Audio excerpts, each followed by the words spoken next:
Hello बच्चों। बेटा last time हम कुछ एक्सरसाइज कर रहे थे जिसमें मैंने आपको बोला था कि सब्जेक्टिव डीपीपी 7.2 को आप करें। 7.2 में question number 3 and question number 4 मैंने आपको बोला था बेटा। क्वेश्चन नंबर 3 को देखो, हम इसमें बात करते हैं डीपीपी 7.2 में हम बात कर रहे हैं बेटा। इसमें दिया हुआ है potassium chlorate decomposes on heating to form potassium chloride and oxygen. तो आप चाहो तो इसका फार्मूला भी लिखो और चाहो तो ना भी लिखो, कोई दिक्कत नहीं है। आप इन वर्ड्स भी लिख सकते हो। देखिए ऐसा तो क्या दे रहा है, पोटेशियम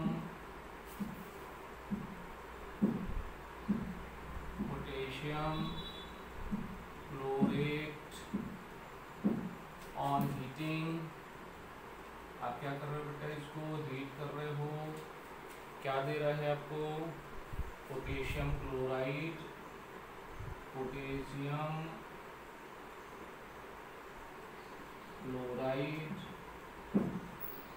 और साथ ही साथ में क्या दे रहा है, ऑक्सीजन दे रहा है बेटा,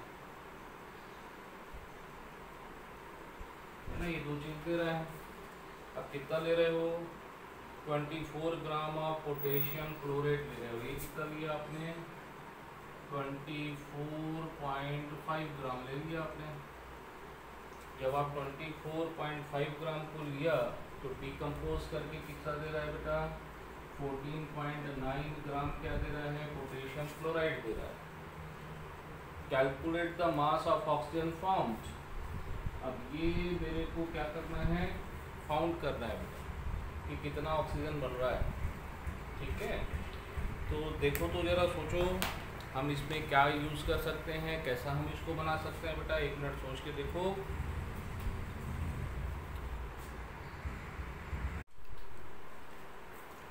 तो बेटा हम यहाँ पर को अगर हम सोच रहे हैं तो दिख रहा है कि ऑक्सीजन का मास मेरे को निकालना है। तो अब याद करो लॉ ऑफ मास कंजर्वेशन कहाँ से आएंगे बेटा, from the law of mass conservation. क्या बोलता है बेटा, लॉ ऑफ मास कंजर्वेशन क्या बोलता है, लॉ ऑफ मास कंजर्वेशन बोलता है कि the mass of the reactant and the total mass of the product form during the reaction is always equal. यानी कि मैं यहाँ पे लिख सकता हूँ mass of reactant is equal to mass of potassium chloride,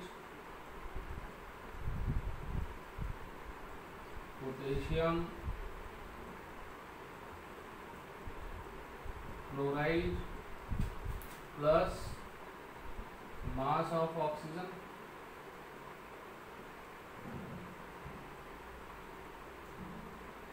यही है। यहाँ पे रिएक्टेंट कौन है बेटा, रिएक्टेंट है पोटेशियम क्लोरेट है। अब लिखते हैं इसको यहाँ पर भी, यहाँ पर रिएक्टेंट कौन है बेटा, पोटेशियम क्लोरेट है। अब पोटेशियम क्लोरेट का मास कितना दिया हुआ है बेटा, 24.5 ग्राम दिया हुआ है। ये किसके बराबर होगा, मास of potassium chloride that mean 14.9 gram of potassium chloride plus mass of oxygen. इसको मैं अगर ऐसा लिख दूँ MO2 क्या बेटा, मास ऑफ ऑक्सीजन। कैलकुलेट क्या करना है, मास ऑफ ऑक्सीजन।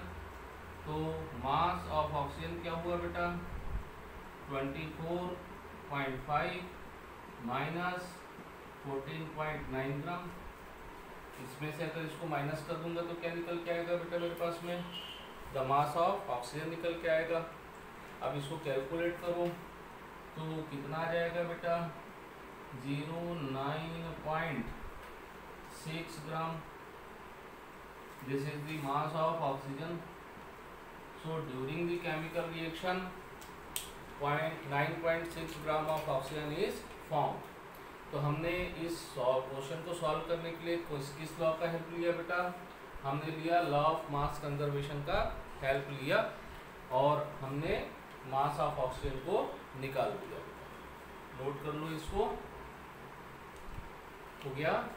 चलो क्वेश्चन नंबर 4 की तरफ में चलें। क्वेश्चन नंबर 4 आप क्या करोगे बेटा? कांस्टेंट और फिक्स्ड रेशियो से आप कर लोगे, है ना। क्वेश्चन नंबर 4 किससे करोगे? कांस्टेंट और फिक्स्ड रेशियो से करोगे बेटा। तो अब हम आ रहे हैं क्वेश्चन नंबर 4 की तरफ में। क्वेश्चन नंबर 4 क्या बोल रहा है? 1.288 gram of copper oxide was obtained from 10.3 gram of copper. 10.3 gram copper, है ना। कॉपर यहाँ पे सिंबल दिया बेटा। से हमको क्या मिल रहा है? 1.288 ग्राम कॉपर ऑक्साइड मिल रहा है। कॉपर ऑक्साइड का फार्मूला बेटा CuO होता है। ये हुआ एक्सपेरिमेंट नंबर 1। एक्सपेरिमेंट नंबर 1 हुआ। In another experiment 3.672 gram of copper oxide gave on reduction 2.938 gram of copper. तो कॉपर कितना मिल रहा है बेटा? Experiment number 2। एक्सपेरिमेंट नंबर 2 में मिला 2.938 ग्राम कॉपर मिला। किससे मिला बेटा? तो 3.672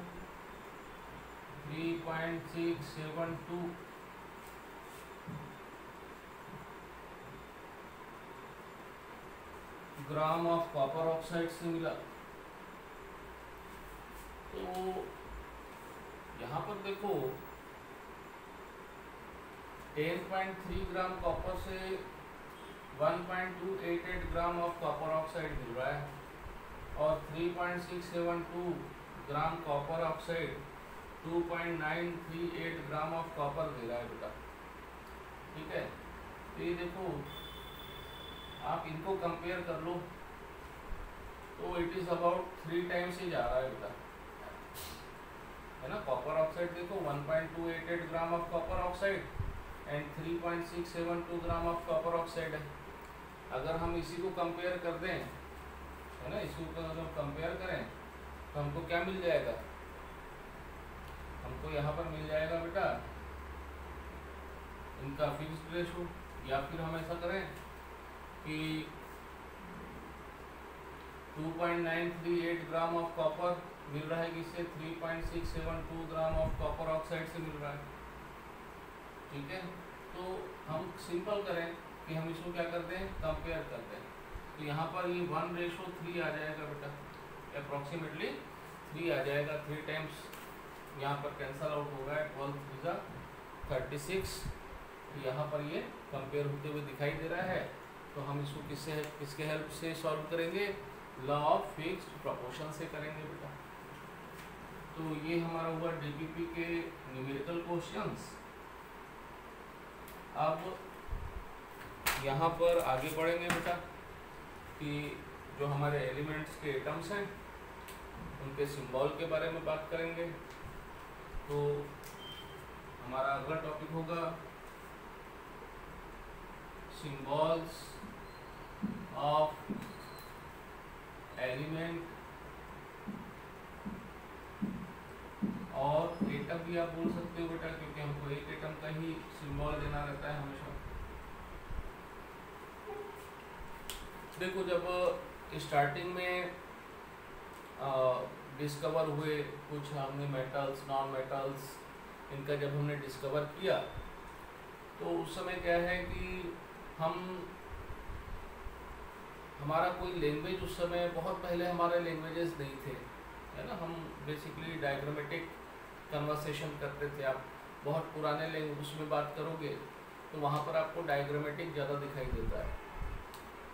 लेकिन कोई एक पर्टिकुलर लैंग्वेज नहीं दिखाई देती। लैंग्वेज धीरे धीरे डेवलप हुआ, तो स्टार्टिंग में जो सिंबल्स थे बेटा वो सिंबल्स डायग्रामेटिक थे। डायग्रामेटिक जैसे कुछ इस प्रकार से बना दिया गया, या फिर इसको उल्टा करके बना दिया गया, या फिर यहाँ पर प्लस साइन दे दिया गया, या इसके बाहर प्लस साइन दे दिया। कुछ इस प्रकार से डायग्राम बना करके एलिमेंट को रिप्रेजेंट किया गया बेटा। लेकिन यहाँ पर डायग्राम का एक प्रॉब्लम ये है कि मेरे को डायग्राम भी याद रखने पड़ेंगे और उस डायग्राम से रिलेटेड नाम भी याद रखने पड़ेंगे। तो जब से जैसे लैंग्वेज डेवलप हुआ तो यहाँ पर अलग अलग एलिमेंट्स के लिए जो नाम थे लैटिन नेम और इंग्लिश नेम, उसी से सिंबल भी स्टार्ट हुआ। तो यहाँ पर हम देखेंगे बेटा कि एटॉमिक नंबर 1 से लेकर के एटॉमिक नंबर 20 तक के हमारे एलिमेंट्स के सिंबल क्या होते हैं, हम उसकी बात करेंगे।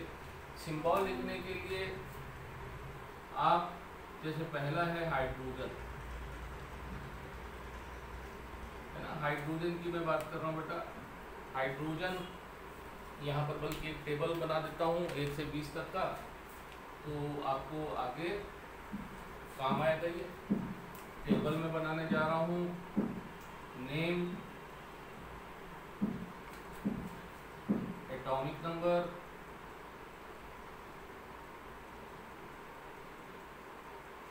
एटॉमिक मास,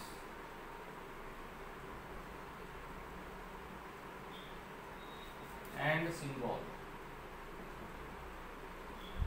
हम 1 to 20 लेकर के चलेंगे बेटा इसमें।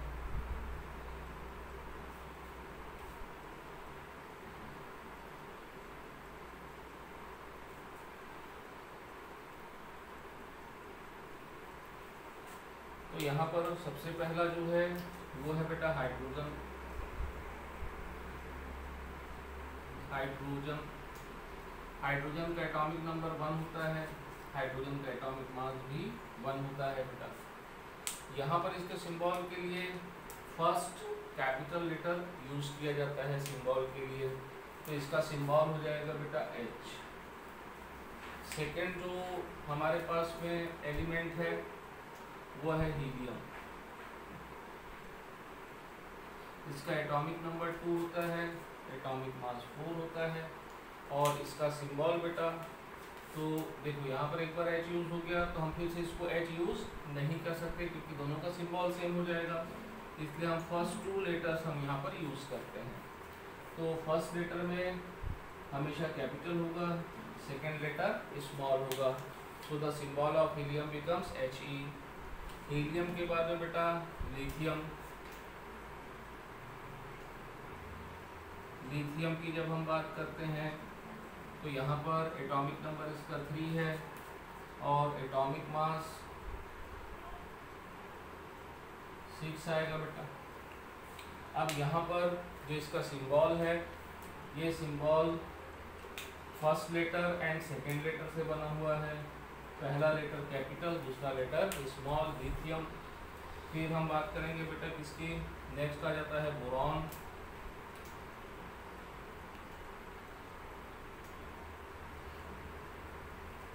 सॉरी, बोरॉन से पहले आएगा बेटा बेरिलियम। बेरिलियम, इसका एटॉमिक नंबर होता है 4 और एटॉमिक मास हो जाता है बेटा 9। 8 नहीं होता है, हमेशा जरूरी नहीं है कि जो एटॉमिक नंबर है उसका डबल मास हो। इसके लिए हमने फर्स्ट 2 लेटर लिया बेटा, तो ये हो गया Be। इसका सिंबल जो हमारा पांचवा है वो है बोरॉन। इसका एटॉमिक नंबर 5 है और इसका एटॉमिक मास 10 है। यहाँ पर इसका केवल फर्स्ट लेटर लिया गया बेटा। फर्स्ट लेटर लेकर के क्या लिखा गया, इसका सिंबल B। फिर 6 नंबर पे आ जाता है बेटा कार्बन। एटॉमिक नंबर 6 है और एटॉमिक मास 12 है बेटा। और इसके लिए केवल फर्स्ट लेटर सिंबल के फॉर्म में लिया जाता है, दैट मीन्स ओनली सी। क्या हो गया, केवल सी हुआ बेटा यहाँ पर। कार्बन के बाद में आता है बेटा नाइट्रोजन।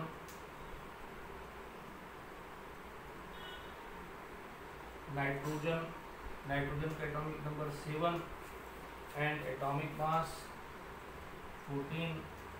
अब इसकी जब हम बात करेंगे तो यहाँ पर कैपिटल लेटर हो गया बेटा एन, यही इसका सिंबल हुआ। तो ये हुआ 1 से 7 तक के atomic number, atomic mass and symbol. आप इसको केयरफुली नोट कर लो। नोट हो गया बेटा।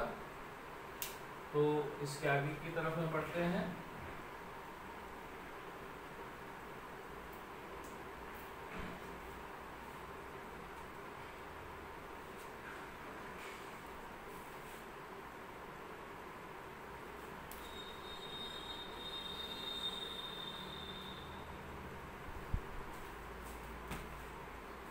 जो नेक्स्ट है नाइट्रोजन के बाद में वो होता है बेटा ऑक्सीजन।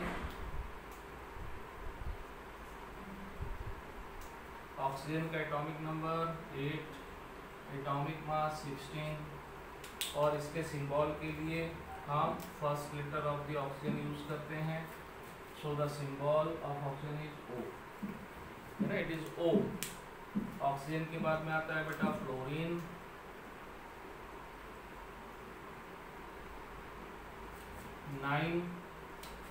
और इसका एटॉमिक मास होता है बेटा 19 and the symbol is capital F। इसका फर्स्ट लेटर वो भी कैपिटल है।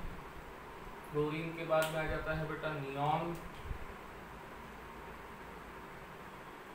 अब देखो नाइट्रोजन में हमने N ऑलरेडी नोट कर लिया था, हमने पहले यूज कर लिया। तो यहाँ पर हम सिंबल यूज करेंगे बेटा Ne। अब नियॉन के लिए जो एटॉमिक नंबर है वो है बेटा 10 और एटॉमिक मास कितना होगा बेटा इसका 20 और इसका सिंबल हम यूज करेंगे कैपिटल N और स्मॉल e। ये हो गया बेटा Ne। This is the symbol of neon. फिर आ जाएगा सोडियम।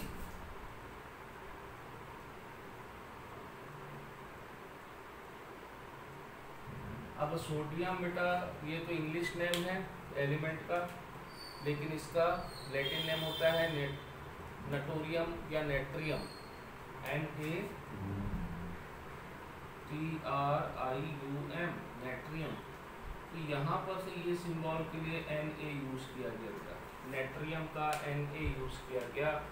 इसका एटॉमिक नंबर होता है 11 और इसका एटॉमिक मास होता है बेटा 23 और सिंबल इसका हो जाता है Na।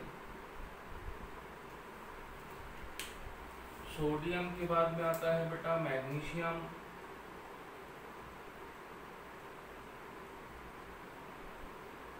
Magnesium atomic number 12, atomic mass 24 और इसके लिए हम जो सिंबल लेते हैं वो कैपिटल M और G लेते हैं बेटा स्मॉल g। तो इसका सिंबल होता है मैग्नीशियम Mg। मैग्नीशियम के बाद में जो नेक्स्ट आता है बेटा वो है एल्यूमिनियम।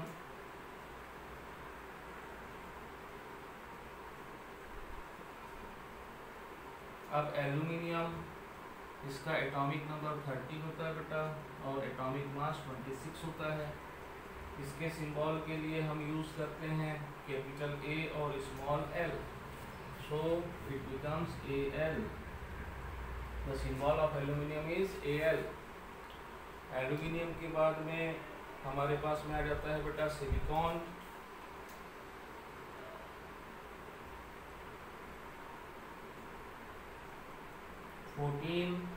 Atomic mass 28।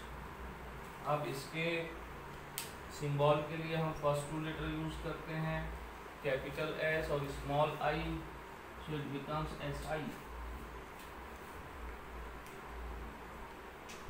ठीक है बेटा, ये हो गया हमारे 14 तक। अब 6 एलिमेंट्स और बचे हुए हैं।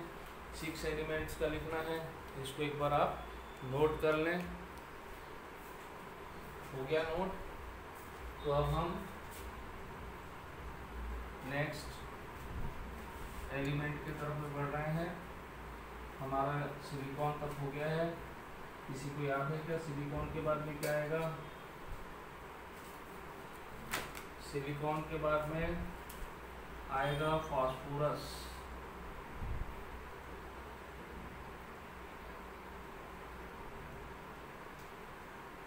Phosphorus atomic number 15, atomic mass बेटा 31,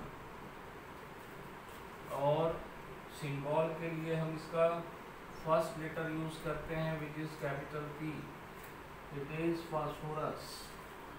फास्फोरस के बाद में नेक्स्ट आता है बेटा sulphur. Sulphur atomic number 16, atomic mass 32, और इसके सिंबल के लिए हम फर्स्ट लेटर S यूज करते हैं बेटा। अब सवाल आ रहा होगा कि हमने सिलिकॉन के लिए ऐसा यूज क्यों किया, जबकि वो तो सल्फर से पहले आ रहा है और सल्फर के लिए हम कैपिटल S यूज कर रहे हैं। तो बेटा ध्यान रखिए कि सिलिकॉन से पहले सल्फर डिस्कवर हुआ, इसलिए उसका सिंबल S दे दिया गया। फिर सिलिकॉन की डिस्कवरी हुई तो SI दिया गया, है ना। ये हमेशा डिस्कवरी के एक ऑर्डर में चल रहा है। जिसकी डिस्कवरी पहले हो गई उसका फर्स्ट लेटर यूज़ किया गया, जिसका डिस्कवरी बाद में हुआ उसका सेकेंड लेटर भी यूज़ किया गया। फिर ऐसे एलिमेंट्स भी आए जिनके फर्स्ट लेटर बिल्कुल सेम थे, तो वहाँ पर हमने किसी को, जैसे कार्बन को हमने C दे दिया, क्लोरीन आया तो Cl दे दिया, क्रोमियम की डिस्कवरी हुई तो Cr दे दिया, कैल्शियम की डिस्कवरी हुई तो Ca दे दिया। तो यहाँ पर डिस्कवरी के हिसाब से है बेटा। सल्फर के बाद में क्या आया? सल्फर के बाद में आता है क्लोरीन। आप देखो क्लोरीन का भी फर्स्ट लेटर C है, अभी मैंने बात कर रहा था आपसे। इसका एटॉमिक नंबर होता है बेटा 17 और इसका मास होता है 35.5।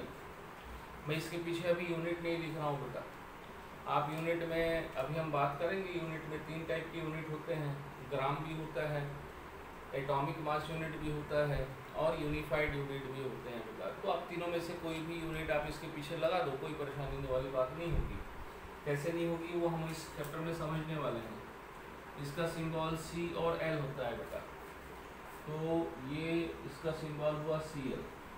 अब क्या ध्यान रखेंगे हमेशा कि आपने जब क्लोरीन, कई बच्चों का आदत क्या होता है कि क्लोरीन का सिंबल ऐसा लिख देते हैं जिसमें C भी कैपिटल होता है, L भी कैपिटल होता है। ये रिप्रेजेंटेशन बहुत ही गलत है बेटा।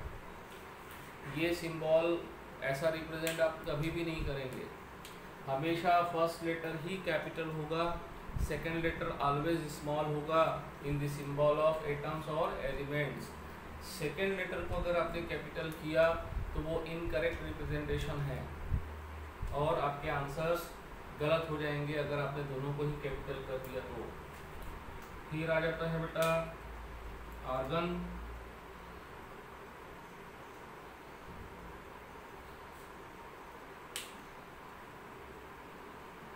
इसका एटॉमिक नंबर हो जाता है बेटा 18, ठीक है, और एटॉमिक मास जो है बेटा इट इज अबाउट 40। इसका एटॉमिक मास हो जाता है और इसके सिंबल के लिए फर्स्ट 2 लेटर लिया जाता है बेटा, जो कि हो जाता है AR, आर्गन। आर्गन के बाद में आता है बेटा पोटेशियम।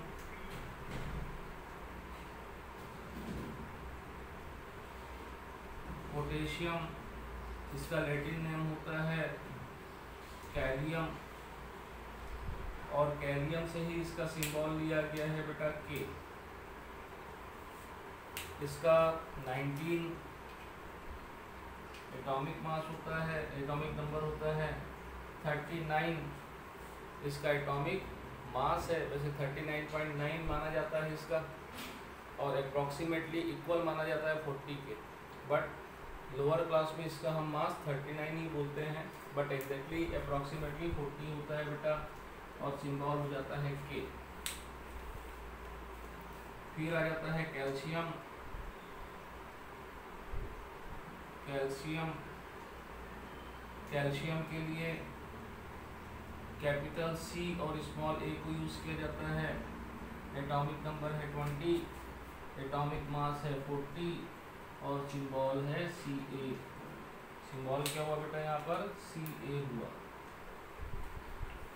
ठीक है, तो ये 1 से 20 तक का है हमारे पास में, जो आपको हम याद रखने भी हैं। इसके अलावा कुछ और सिंबल मैं आपको बता दूं। आयरन,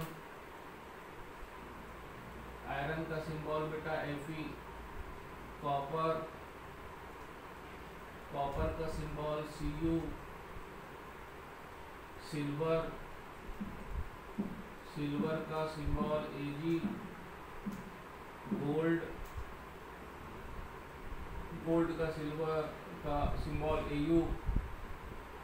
मर्क्यूरी, मर्क्यूरी का Hg। प्लैटिनम,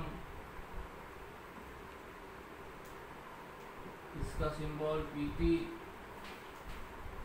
यहाँ पर ये सभी लैटिन नेम से आए हुए ना ये सिंबल है बेटा।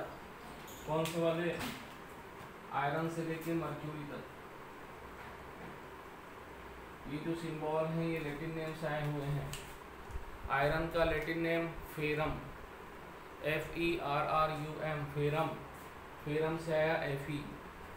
कॉपर का लैटिन नेम होता है बेटा क्यूप्रम, क्यूप्रम Cuprum, इसलिए क्या आ गया Cu। सिल्वर का होता है बेटा अर्जेंटम, अर्जेंटम, अर्जेंटम Arg है ना, अर्जेंटम से आता है Ag। गोल्ड का लैटिन नेम होता है बेटा ऑरम, ऑरम से आया Au। मर्क्यूरी का नाम होता है बेटा हाइड्रोजीनियम और वहाँ पर से आ गया Hg। तो ये सब लैटिन नेम हैं, फेरम, क्यूप्रम, अर्जेंटम, ऑरम। तो ये लैटिन नेम से ही इनके सिंबल निकले हुए हैं। आपको ये 20 तक के जो मैंने एटॉमिक नंबर, एटॉमिक मास और सिंबल मैंने दिए हैं बेटा, इसको आपने क्लास 9th में अच्छे से क्या करके रखना है? मेमोराइज करके रखना है। ये इतने, ये टेबल को तो आपको बिल्कुल मेमोराइज करके रखना है, नंबर 1 से नंबर 20 तक। ठीक है, तो आप यहाँ पर ये जरूर मेमोराइज करें। नेक्स्ट लेक्चर में हम एटॉमिक मास की तरफ में आगे बढ़ेंगे बेटा। Thank you.